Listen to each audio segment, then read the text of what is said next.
پیچھا کیا تو جب موسیٰ علیہ السلام ان کے ساتھ ہوئے تو پھر موسیٰ علیہ السلام کے بنی اسرائیل کے لوگ تھے جو ان کے اوپر ایمان لائے تھے، ان کے ساتھ وہ جانے لگے تو فرعون یعنی کہ جو فرعون کو ماننے والے تھے انہوں نے ان کا پیچھا کیا اور وہ دریا میں غرق ہو گئے نا۔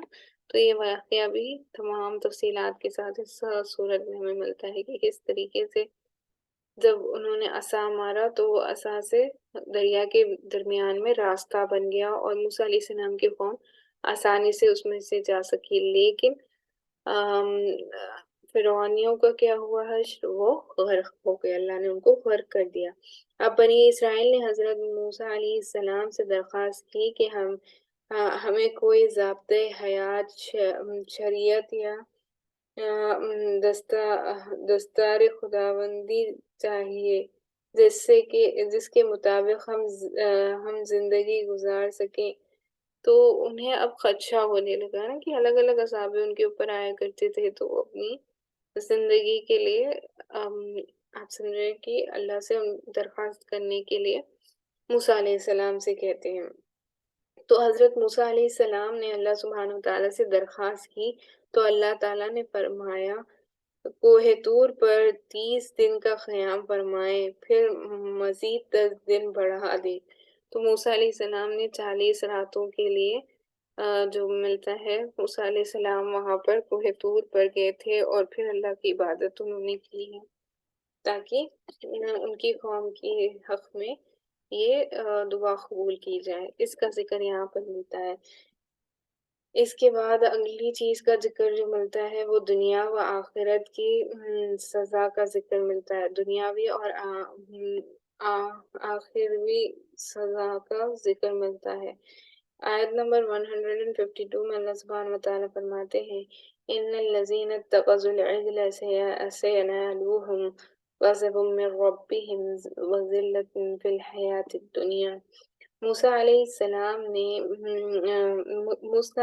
السلام نے جاتے ہوئے اپنے بھائی حضرت ہارون علیہ السلام کو اپنا جانشین بنایا کہ میرے قوم کی اصلاح کرتے رہنا اور انہیں سمجھاتے رہنا، مگر قوم سرکشی میں مبتلا ہو گئی۔ اب یہاں سے فرما رہے ہیں کہ بچڑے کو معبود بنانے کی وجہ سے آخرت میں بھی ان پر اللہ تعالیٰ کی طرف سے غضب ہوگا اور دنیاوی زندگی میں بھی یہ ذلیل و خوار ہوں گے۔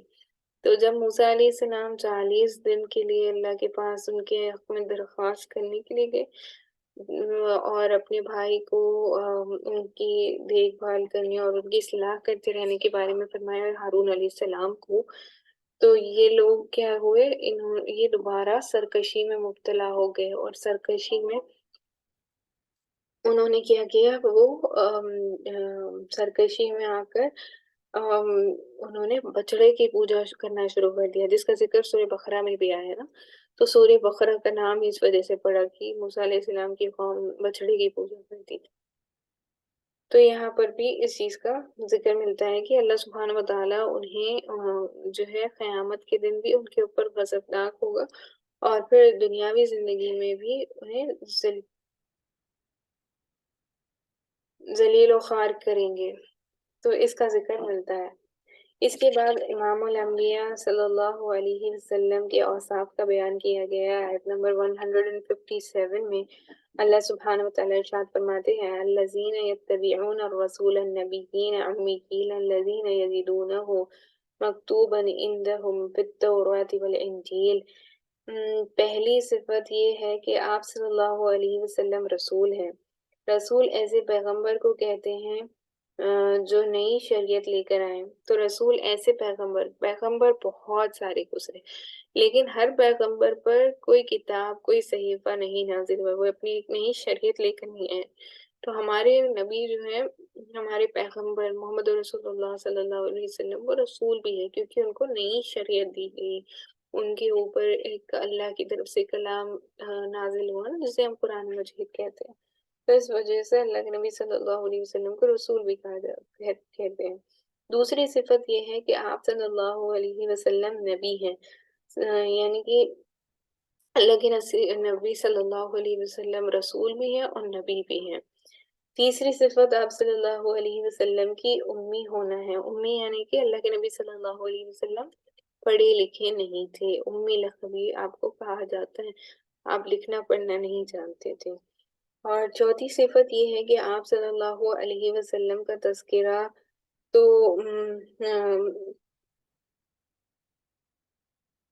اللہ سبحانہ و تعالیٰ نے آپ صلی اللہ علیہ وسلم کا تذکرہ تورات اور انجیل میں بھی کیا تھا، تو یہ بھی اللہ کی نبی صلی اللہ علیہ وسلم کی چوتھی صفت کا ذکر یہاں پر ملتا ہے۔ اور اس کے ساتھ ساتھ حضرت موسیٰ علیہ السلام کو خطبات بھی ہے کہ آپ صلی اللہ علیہ وسلم کی قوم کے جو لوگ نبی کریم صلی اللہ علیہ وسلم کے زمانے میں موجود ہوں گے، ان کے لیے دنیا و آخرت کی کامیابی نبی کریم صلی اللہ علیہ وسلم کی اتباع کرنے میں ہوگی۔ تو یہودی جو ہے وہ موسیٰ علیہ السلام کو مانتے ہیں نا بیسیکلی، تو اللہ نے یہاں پہ کیا فرما دیا کہ اگر وہ تورات کو مانتے ہیں اور وہ اللہ کے نبی صلی اللہ علیہ وسلم کو نہیں مانتے تو پھر وہ ناکام ہوں گے۔ تو کامیابی اسی وقت حاصل ہو سکتی ہے جب اللہ کے نبی صلی اللہ علیہ وسلم پر جو شریعت مطہرہ اتاری گئی اس کو ہم ماننے والے بنے، اس کا ذکر یہاں پہ ملتا ہے۔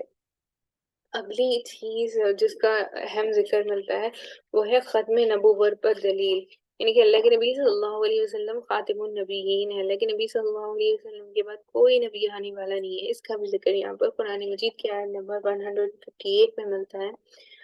قُلْ يَا أَيُّهَا النَّاسُ إِنِّي رَسُولُ اللَّهِ إِلَيْكُمْ جَمِيعًا۔ اس آیت میں نبی کریم صلی اللہ علیہ وسلم کو حکم دیا جا رہا ہے کہ آپ اعلان عام کے ذریعے لوگوں کو بتا دیں کہ میں تم سب کی طرف رسول بنا کر بھیجا گیا ہوں۔ نبی کریم صلی اللہ علیہ وسلم سابقہ انبیاء علیہ السلام کی طرح کسی خاص قوم یا کسی خاص خطے یا کسی خاص ملک کے نبی نہیں، بلکہ آپ صلی اللہ علیہ وسلم تمام عالم کے رسول بنا کر بھیجے گئے، جن و انس اور قیامت تک آنے والے نسلوں کے لیے نبی اور رسول بنا کر بھیجے گئے۔ اسی لیے ہمارے نبی صلی اللہ علیہ وسلم کو بتایا جاتا ہے آپ رحمت للعالمین ہیں، تمام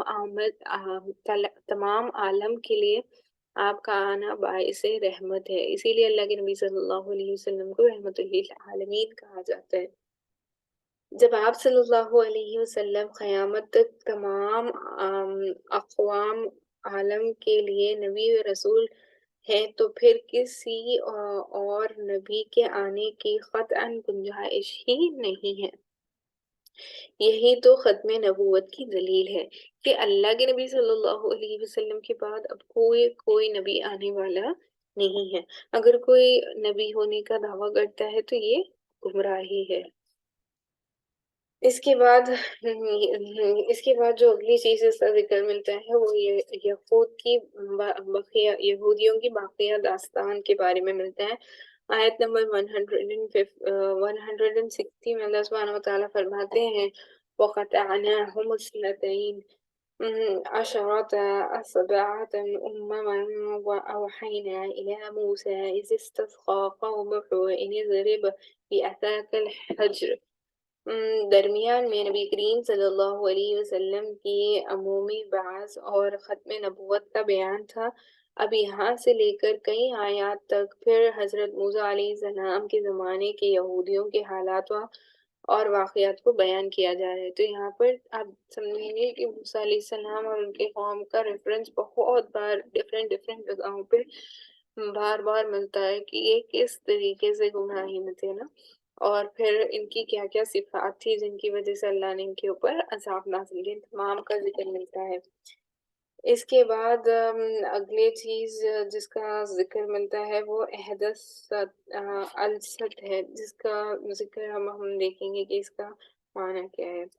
تو آیت نمبر 172 میں اللہ سبحانہ وتعالیٰ ارشاد فرماتے ہیں وَإِذْ أَخَذَ رَبُّكَ مِن بَنِي آدَمَ مِن ظُهُورِهِمْ وَذُرِّيَّتَهُمْ وَأَشْهَدَهُمْ عَلَىٰ أَنفُسِهِمْ أَلَسْتُ بِرَبِّكُمْ قَالُوا بَلَىٰ۔ گزشتہ آیت میں ان معاہدات کا ذکر تھا جو بنی اسرائیل سے احکام تورات کی پابندی کے سلسلے میں لیے گئے ہیں۔ اب یہاں سے معاہدے الستو کا ذکر کیا جا رہا ہے۔ تو اللہ سبحانہ و تعالیٰ نے یہاں پر اس چیز کا ذکر فرمایا ہے کہ تمام امتیں جو تھی، تمام سے اللہ سبحانہ و تعالیٰ نے کیا تھا نا۔ تو جب حضرت آدم علیہ السلام کو جنت سے زمین پر اتارا گیا تو آم، تو تو وادی نعمان میں جو عرفات میں واقع ہے، اللہ تعالیٰ نے قیامت تک پیدا ہونے والے انسانوں کی روحوں کو جمع کیا، جو چھوٹی چھوٹی چینٹیوں کی شکل میں تھی۔ اس کا ذکر ہم نے عقیدے کے حوالے سے عقیدے کی کلاسز میں ڈیٹیل میں دیکھا ہے اس پوائنٹ کو، کہ اللہ سبحانہ و تعالیٰ نے تمام روحوں کو جو آدم علیہ السلام سے لے کر آخری انسان جو آنے والا ہے، ان تمام کی روحوں کو عرفات میں جمع کیا، اور پھر اللہ سبحانہ و تعالیٰ نے تمام کے تمام سے عہد لیا تھا کہ بتاؤ کہ تمہارا رب کون ہے۔ اس کو عہد الستو بربکم کہا جاتا ہے نا۔ تو اللہ سبحانہ و تعالیٰ نے تمام سے عہد لیا تھا، پھر ان سے عہد و پیمان لیا تھا کہ وہ اللہ تعالیٰ کو اپنا رب مانتے ہیں، تو سب نے اقرار کیا کہ وہ اللہ تعالیٰ کو اپنا رب مانتے ہیں۔ دنیا میں آنے کے بعد کچھ شخصیات ایسی بھی تھیں جنہوں نے عہد الستو یاد رکھا تھا، جیسے کہ ہم نے سیرت کے اور عقیدے کے حوالے سے بیسک عقیدے کی کلاسز میں ہم نے یہ ڈیٹیل میں پڑھا تھا کہ یہ جو ذکر ملتا ہے وہ یہ کہ علی رضی اللہ تعالیٰ عنہ کو یہ الستو بربکم کا جو واقعہ، جو عہد تھا، وہ یاد تھا۔ تو جو گمراہی اور سرکشی میں ہوتے ہیں وہ اس کا انکار کرنے والے ہوتے ہیں، منکر ہوتے ہیں۔ اس کے بعد ہم جو اگلی چیز، جو اگلا عنوان ملتا ہے وہ بلعن بن باعوری کا واقعہ۔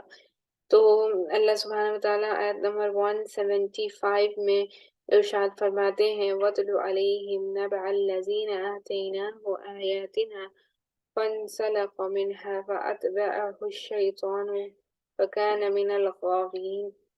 جب موسیٰ علیہ السلام کو حکم ہوا کہ قوم جبارین سے جہاد کریں، تو جبارین نے بلعم بن باعورہ سے درخواست کی کہ موسیٰ علیہ السلام اور بنی اسرائیل کے لیے بد دعا کریں کہ وہ واپس ہو جائیں۔ اس نے یہ کہہ کر بد دعا کرنے سے انکار کیا کہ حضرت موسیٰ علیہ السلام اللہ کے نبی ہیں، ان کے ساتھ فرشتے ہیں، لہٰذا میں بد دعا نہیں کرتا۔ تو یہ جو شخص ہے، معلوم ہوتا ہے کہ یہ کوئی نیک شخص تھے جن سے انہوں نے دعا کرنے کی درخواست کی کہ ہماری حق میں دعا کریں اور ان کے حق میں بد دعا کریں۔ تو وہ کیونکہ سچے تھے تو انہوں نے کہا کہ موسیٰ علیہ السلام اللہ کے نبی ہیں اور ان کے ساتھ فرشتے ہوتے ہیں، لہٰذا میں ان کے حق میں بد دعا نہیں کروں گا۔ قوم نے بار بار اصرار کیا، بالآخر انہوں نے اسے بطور رشوت بھاری رقم دی۔ اب اس نے بد دعا کی، جو الفاظ یہ ہیں کہ حضرت موسیٰ علیہ السلام اور ان کی قوم کے لیے کہنا چاہتا تھا، اس نے زبان سے وہ لفظ بد دعا خود اپنی قوم جبارین کے لیے نکلی۔ تو جو بد دعا وہ موسیٰ علیہ السلام اور ان کی قوم کے لیے کرنا چاہتا تھا، وہ بد دعا اس کی زبان سے اللہ نے کس کے لیے نکالی؟ وہی جبارینیوں کے لیے نکلوائی۔ نتیجہ یہ ہوا کہ اس کی دین و دنیا برباد ہو گئی اور زبان لٹک کر سینے پر آ گئی۔ تو اللہ سبحانہ و تعالیٰ جو ہے یہاں پر یہ بھی ہمیں اہم چیز ملتی ہے پوائنٹ، کہ کوئی اگر نیک بھی ہو تو آپ کو ہمیشہ یہ یاد رکھنا چاہیے کہ ہمیشہ اپنے دین کی حفاظت کرنا اہم ضروری ہے، کیونکہ آپ نے یہاں پہ دیکھا اس واقعے میں وہ جو شخص تھا، انیشلی اس نے پتا تھا کہ موسیٰ علیہ السلام سچے نبی ہے اور اس نے منع کیا، لیکن جب اس کو رشوت دی گئی تو اس نے چند ایک پیسوں کے لیے اپنی دین کو بیچ دیا نا، تو اللہ سبحانہ وتعالیٰ نے پھر اس کے لیے اس کو پکڑ کا سبب بنا دیا۔ اللہ تعالیٰ نے یہاں اس کو قطع کے ساتھ تشبیہ دی ہے۔ قطع اور پروازین ہو تب بھی یعنی کہ اللہ سبحانہ وتعالیٰ یہاں پہ یہ فرما رہے ہیں کہ یہ بھی ایسا شخص ہے جس کے پاس علم ہو تو بھی فائدہ نہیں، علم نہ ہو تو بھی فائدہ نہیں۔ ایسا شخص ہے کہ اگر اس کے پاس علم ہے اور وہ عمل نہیں کرتا، یعنی کہ جاننے کے باوجود وہ اس بات کو تسلیم کر کے اس پہ عمل نہیں کرتا، تو پھر اس کے پاس علم ہو یا نہ ہو وہ ایک برابر ہے۔ اللہ سبحانہ وتعالیٰ ہم تمام کی حفاظت فرمائے۔ اسی لیے کہا جاتا ہے نا کہ ہم جو کچھ بھی سنتے ہیں، جو کچھ بھی پڑھتے ہیں، ہمیشہ ہمیں چاہیے کہ ہم عمل کی نیت سے سنیں، تاکہ ہم اس کو اپنی زندگیوں میں لانے والے بنیں۔ اس کے بعد جو اگلی چیز جس کا ذکر ملتا ہے وہ عالم غیب، اللہ تعالیٰ کی ذات خاص ہے، علم غیب۔ تو علم غیب جیسے کہ ہم نے عقیدے کے حوالے سے بہت ساری کلاسز میں ڈسکس کیا ہے کہ علم غیب صرف اور صرف اللہ سبحانہ وتعالیٰ ہی کی ذات کو ہے۔ اس کا ذکر یہاں پر آیت نمبر 188 میں ملتا ہے کہ قُل لَا أَمْلِكُ لِنَفْسِي نَفْعًا وَلَا ضَرًّا إِلَّا مَا شَاءَ اللَّهُ وَلَوْ كُنْتُ أَعْلَمُ الْغَيْبَ لَاسْتَكْثَرْتُ مِنَ الْخَيْرِ وَمَا مَسَّنِيَ السُّوءُ۔ گزشتہ آیت میں فرمایا تھا کہ قیامت کا علم صرف اللہ تعالیٰ کی ذات کو ہے۔ یہاں سے اس مشرکانہ عقیدے کی تردید فرمائی جو لوگوں نے انبیاء علیہ السلام اور خصوصاً نبی کریم صلی اللہ علیہ وسلم کے بارے میں اپنا رکھا تھا کہ نبی کریم صلی اللہ علیہ وسلم کو بھی علم غیب ہے۔ تو یہ غلط عقیدہ ہے، یہ عقیدہ رکھنا کہ اللہ کے نبی صلی اللہ علیہ وسلم کو علم غیب ہے۔ اسی وجہ سے قیامت کی معین تاریخ بتانے کا آپ سے مطالبہ کرتے تھے۔ تو اللہ کے نبی صلی اللہ علیہ وسلم سے یہ ہمیشہ پوچھتے نا، یہ بتانے کے لیے کہتے کہ قیامت کب آئے گی، کب آئے گی۔ قیامت جب آئے گی اللہ نے ہمیشہ یہی فرمایا، آپ کہہ دیجئے کہ وہ برحق ہے اور وہ ہمیشہ آئے گی، لیکن وہ کب آئے گی اس کا علم صرف اللہ سبحانہ وتعالیٰ ہی کو ہے۔ لیکن اس کے آنے سے پہلے جو نشانیاں ہیں اس کو اللہ کے نبی صلی اللہ علیہ وسلم نے بیان فرمایا ہے۔ اس آیت میں خود نبی کریم صلی اللہ علیہ وسلم نے اپنے متعلق واضح الفاظ میں علم غیب کی نفی فرمائی۔ تو اللہ کے نبی صلی اللہ علیہ وسلم نے اس چیز کی نفی فرمائی۔ اس کے بعد امام کے پیچھے مقتدی خاموش رہے۔ تو جو نماز پڑھتے ہیں نا امام کے پیچھے، تو جو مقتدی ہوتے، جو نمازی نماز پڑھ رہے ہوتے، ان کو خاموش رہنا چاہیے۔ اس کے بارے میں بھی ذکر ملتا ہے آیت نمبر 204 میں۔ اللہ سبحانہ وتعالیٰ ارشاد فرماتے ہیں وَإِذَا قُرِئَ الْقُرْآنُ فَاسْتَمِعُوا لَهُ وَأَنصِتُوا لَعَلَّكُمْ تُرْحَمُونَ۔ قرآن کریم کا موجب رحمت ہونا ہے اس وقت ہوگا جب اس کی قرأت کے وقت ادب کا لحاظ رکھا جائے۔ قرآن کریم کا ادب یہ ہے کہ جب پڑھا جائے تو سننے والے کان لگا کر توجہ سے سنیں اور خاموش رہیں۔ تو یہ اہم چیز ہے کہ سننے والے ہمیشہ قرآن مجید کی جب تلاوت کی جاتی ہے تو توجہ کے ساتھ سنیں۔ اس کا یہاں پر ذکر ملتا ہے۔ اس کے بعد اگلا عنوان جو ملتا ہے وہ جہری اور سری نماز کا ذکر ملتا ہے۔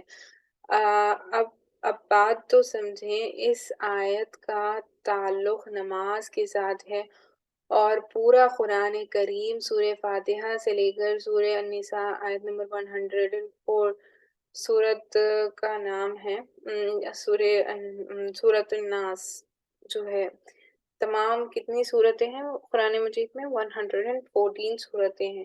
تو ان تمام کا نام تو نماز دو طرح کی ہے. تو اس میں جو ان ساری صورتوں میں نماز کا ذکر ملتا ہے تو یہاں پر نماز دو طریقے کی نماز کا ذکر ملتا ہے. سب سے پہلی تو یہ نمبر ایک جہری جسے فجر مغرب اور عشاء تو ان نمازوں کا ذکر ملتا ہے. اور نمبر دو جو نمبر دو دوسری جو ہے ظہر و عصر. یہ تو تمام 5 نمازیں ہو گئی نا. تو دو قسم کی نمازیں ہیں ایک جہری اور ایک سری. تو یہاں اللہ تعالیٰ نے حکم بھی دو دیے ہیں. نمبر ایک فاستمعوا لہ جب امام جہری نماز میں بلند آواز سے قرات کرے تو مقتدی کان لگا کر توجہ کے ساتھ سنے. نمبر دو انصتو یعنی کہ جب امام سری نماز یعنی کہ جو خاموش نمازیں ہیں. سری نمازیں کون سی ہیں؟ یعنی ظہر اور عصر میں آہستہ قرات کرے اس کی آواز سنائی نہ دے رہی ہو تو مقتدیوں کے لیے حکم ہے کہ خاموشی رہیں. تو مقتدیوں کے لیے ہمیشہ یہی حکم ہے جو پیچھے نماز پڑھنے والے ہیں کہ وہ خاموشی سے امام کی قرات کو سنیں. جو جہری نمازیں ہیں جیسے کہ آپ کی عشاء ہو گئی فجر ہو گئی اور مغرب ہو گئی ان نمازوں میں جو باواز بلند پڑھا جاتا ہے اس کو خاموشی سے سنیں اور جو سری اور نمازیں ہیں اس کو بھی خاموشی سے سننا چاہیے ایون دو آپ کو سنائی نہیں دے رہا ہے جو امام پڑھ رہے ہیں. اس کے بعد یہاں جو اگلا سورہ جو 9 پارے میں شروع ہوتا ہے وہ ہے سورہ انفال. انفال نفل کی جمع ہے تو نفل زائد چیز کو کہتے ہیں. تو مراد اس سے مال غنیمت ہے جو میدان جنگ میں ملتا ہے. اس صورت میں چونکہ مال غنیمتوں کا ذکر ہے اس لیے اس صورت کا نام سورۃ الانفال ہے. تو اسی لیے سورہ کا نام انفال رکھا گیا. تو مال غنیمت کا حکم اللہ سبحانہ وتعالیٰ نے سورہ انفال کی آیت نمبر 1 میں ارشاد فرمایا ہے یسألونک عن الانفال قل الانفال للہ والرسول فاتقوا اللہ واصلحوا ذات بینکم. یہاں مال غنیمت کا حکم بیان کیا گیا ہے. غزوہ بدر کے موقع پر فتح کے بعد مسلمانوں کے درمیان مال غنیمت کی تقسیم کے بارے میں اختلاف واقع ہوا تھا. تو اس آیت میں اس اختلاف کو ختم کرنے کے لیے فرمایا کہ مال غنیمت کے فیصلے کا اختیار اللہ تعالیٰ اور اس کے رسول کو ہے. تو مال غنیمت کو لے کر جب صحابہ کرام رضی اللہ تعالیٰ عنہ مجمعین میں اختلاف ہوا تو اللہ سبحانہ وتعالیٰ نے اس آیت کو نازل فرمایا. مسلمانوں کا آپس میں صلح اور تقویٰ کا حکم دیا گیا. مال غنیمتوں کی مزید تفصیلیں دوسرے 10ویں پارے میں کے شروع میں آئے گی. مزید تفصیل جو ہے مال غنیمت کے ریلیٹڈ 10ویں پارے میں انشاءاللہ آئے گی. اس کے بعد مومنین کے اوصاف کا بیان کیا ہے کہ جو مومنین ہوتے ہیں ان کے اوصاف کیا ہوتے ہیں. تو آیت نمبر 2 میں اللہ سبحانہ وتعالیٰ ارشاد فرماتے ہیں انما المؤمنون الذين اذا ذكر الله وجلت قلوبهم واذا تليت عليهم آیاته زادتهم ایمانا وعلى ربهم يتوکلون. یہاں اللہ تعالیٰ نے مومنین کی 5 صفات بیان فرمائی ہیں. تو جو مومنین ہوتے ہیں جو مومن لوگ ہوتے ہیں ان کے اللہ سبحانہ وتعالیٰ نے 5 صفات فرمائی ہیں ارشاد. سب سے پہلی صفت خوف خدا ان میں پایا جاتا ہے. دوسری صفت تلاوت کے ذریعے اپنے ایمان کو بڑھاتے ہیں یعنی ایمان میں ترقی کرتے ہیں. تو یہ دوسری صفت ہے ایمان والوں کے لیے مومنین کی. تیسری صفت اللہ تعالیٰ نے پھر توکل کرتے ہیں یہ فرمائی کہ وہ توکل رکھتے ہیں اللہ کی ذات پر. توکل کا معنی یہ ہے کہ معنی ہے اسباب اختیار کرتے ہیں تو اللہ تعالیٰ پر بھروسہ رکھتے ہیں. تو اسباب چھوڑ کر بھروسہ کرنے کو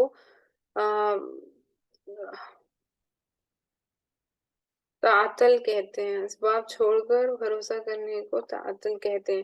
شریعت میں تعطل نہیں ہے بلکہ توکل ہے۔ توکل یہ ہے کہ آپ اسباب بھی اختیار کریں اور پھر اللہ کی ذات پر بھروسہ رکھیں کہ کرنے والی ذات صرف اللہ ہی کی ہے۔ چوتھی صفت اللہ سبحانہ وتعالیٰ نے جو ارشاد فرمایا مومنین کی، وہ اقامت صلاح یعنی کہ وہ نماز پڑھتے ہیں، اور یعنی فرائض اور واجبات و سنت اور آداب کا خیال رکھتے ہیں۔ پانچویں صفت جو اللہ سبحانہ وتعالیٰ نے یعنی ایمان والوں کی مومنین کی فرمائی ہے، وہ یہ ہے کہ وہ انفاق فی سبیل اللہ۔ اس کے بعد جو اگلی تفصیل یہاں پر ہمیں ملتی ہے وہ یہ ہے کہ جی ہاں، تو اگلی جو تفصیل ہے وہ جو ملتی ہے وہ غزوہ بدر کی تفصیلی داستان ہے۔ اللہ سبحانہ وتعالیٰ نے آیت نمبر 5 میں ارشاد فرمایا ہے کما اخرجک ربک من بیتک بالحق وان فریقا من المؤمنین لکارہون۔ یہاں سے لے کر کئی آیت تک غزوہ بدر کی تفصیلی داستان کو بیان کیا جا رہا ہے۔ پھر اللہ تعالیٰ نے ایمان والوں کو مخاطب کر کے جنگ کے کچھ بہترین اصول بیان فرمائے ہیں جن پر عمل کر کے میدان جنگ میں کامیابی حاصل کی جا سکتی ہے۔ تو اللہ سبحانہ تعالیٰ نے غزوہ بدر کے موقع پر ان آیات کو نازل فرمایا کہ مسلمانوں کی یعنی کہ صحابہ اکرام رضی اللہ تعالیٰ عنہم اجمعین کی رہنمائی کی جائے۔ اللہ تعالیٰ ہم سب کو یہ اصول اپنانے کی توفیق عطا فرمائے، آمین۔ تو میدانی جنگ میں کامیابی کے کیا اصول اللہ سبحانہ تعالیٰ نے ارشاد فرمائے؟ اللہ سبحانہ تعالیٰ نے میدانی جنگ میں کامیابی کے 5 اصول بیان فرمائے ہیں۔ سب سے پہلے تو یہ کہ میدان جنگ میں پیٹھ نہ پھیریں۔ تو سب سے پہلی چیز جو اللہ نے ارشاد فرمائی ہے آیت نمبر 15 میں وہ یہ ہے کہ یا ایھا الذین آمنوا لقیتم الذین کفروا زحفا فلا تولوہم الادبار۔ اے ایمان والو، جب کافروں سے تمہارا آمنا سامنا ہو جائے اور وہ چڑھائی کر کے آ رہے ہوں تو ان کو پیٹھ مت دکھاؤ، یعنی کہ ہمیں بزدل نہیں ہونا ہے اور پیچھے نہیں ہٹنا ہے۔ یہ اصول ہم اپنی زندگی میں ابھی بھی ہاں اپنا سکتے ہیں، یعنی کہ آج باطلانہ فرقے مسلمانوں کو دین پر چلنے سے روکنے کی کوشش کر رہے ہوتے ہیں۔ آگے سے ہم ان کو دیکھتے ہیں کہ وہ اپنی پوری طاقت لگا رہے ہوتے ہیں ہمیں روکنے کی، لیکن ہمیں بھی ڈٹ کر رہنا ہے، ہمیں پیٹھ موڑ کر یا ہمت ہار کر نہیں وہ ہونا ہے۔ اس کے بعد جو دوسری چیز اللہ نے دوسرا اصول ارشاد فرمایا میدان جنگ میں وہ ہے اللہ اور رسول کی اطاعت کریں۔ یا ایھا الذین آمنوا اطیعوا اللہ ورسولہ ولا تولوا عنہ وانتم تسمعون۔ آیت نمبر 20 میں اللہ نے ارشاد فرمایا کہ اے ایمان والو، اللہ اور اس کے رسول کی تابعداری کرو اور اس تابعداری سے منہ نہ موڑو جبکہ تم اللہ اور اس کے رسول کے احکام سن رہے ہو۔ تو یہاں پر ہمارے لیے بھی نصیحت ہے کہ ہمیں اللہ اور اللہ کے نبی صلی اللہ علیہ وسلم اور اللہ کے بتائے ہوئے راستے پر چلنا ہے۔ تیسری چیز جو ہمیں اس میں ملتی ہے، تیسرا اصول وہ یہ ہے کہ اللہ اور اس کے رسول کی دعوت قبول کریں۔ آیت نمبر 24 میں اللہ سبحانہ وتعالیٰ ارشاد فرماتے ہیں یا ایھا الذین آمنوا استجیبوا للہ وللرسول اذا دعاکم لما یحییکم واعلموا ان اللہ یحول بین المرء وقلبہ وانہ الیہ تحشرون۔ اے ایمان والو، اللہ اور رسول کی دعوت قبول کرو۔ جب رسول تمہیں اس بات کی طرف بلائیں جو تمہیں زندگی بخشنے والی ہے، اور یہ بات جان رکھو کہ اللہ تعالیٰ انسان اور اس کے دل کے درمیان آڑ بن جاتے ہیں۔ تو اللہ سبحانہ تعالیٰ نے اس چیز کا بیان فرمایا اور یہ کہ تم سب کو اسی کی طرف اکٹھا ہو کر واپس جانا ہے۔ تو اللہ سبحانہ تعالیٰ نے اس چیز کا یہاں پر ارشاد فرمایا۔ چوتھا اصول جو اپنانے کے لیے بتایا جاتا ہے وہ یہ ہے کہ اللہ اور اس کے رسول کے سے بے وفائی نہ کریں۔ تو آیت نمبر 27 میں ارشاد فرماتے ہیں اللہ سبحانہ وتعالیٰ یا ایھا الذین آمنوا لا تخونوا اللہ والرسول ولا تخونوا اماناتکم وَأَنْتُمْ تعلمون، اے ایمان والو اللہ اور رسول سے بے وفائی نہ کرنا، اور نہیں جانتے پوچھتے اپنی امانتوں میں خیانت کا مرتکب ہونا۔ یہاں سے بہت اہم چیز یہ بھی پتہ چلی کہ انسان کو امانت میں کوئی خیانت نہیں کرنا چاہیے۔ اس کے بعد جو پانچویں چیز جس کو کے بارے میں اللہ سبحانہ وتعالیٰ نے ارشاد فرمایا وہ یہ ہے کہ تقوی اختیار کریں۔ آیت نمبر 29 میں اللہ سبحانہ وتعالیٰ ارشاد فرماتے ہیں یا ایھا الذین آمنوا اذا تتقوا اللہ یجعل لکم فرقانا ویکفر عنکم سیئاتکم ویغفر لکم اللہ ذو الفضل العظیم۔ اے ایمان والو، اگر تم اللہ کے ساتھ روش اختیار کرو گے تو وہ تمہیں حق و باطل کی تمیز عطا کرے گا، تمہاری برائیوں کا کفارہ کر دے گا اور تمہیں مغفرت سے نواز دے گا، اور اللہ فضل عظیم کا مالک ہے۔ تو اللہ سبحانہ وتعالیٰ نے یہ اہم چیز کے بارے میں یہاں پر ارشاد فرمایا ہے کہ تقوی اختیار کرنے والے بنے، ہمیں ہمیشہ تقوی کو اختیار کرنا چاہیے۔ اس کے بعد کفار کے لیے ترغیب و تردید کی گئی ہے۔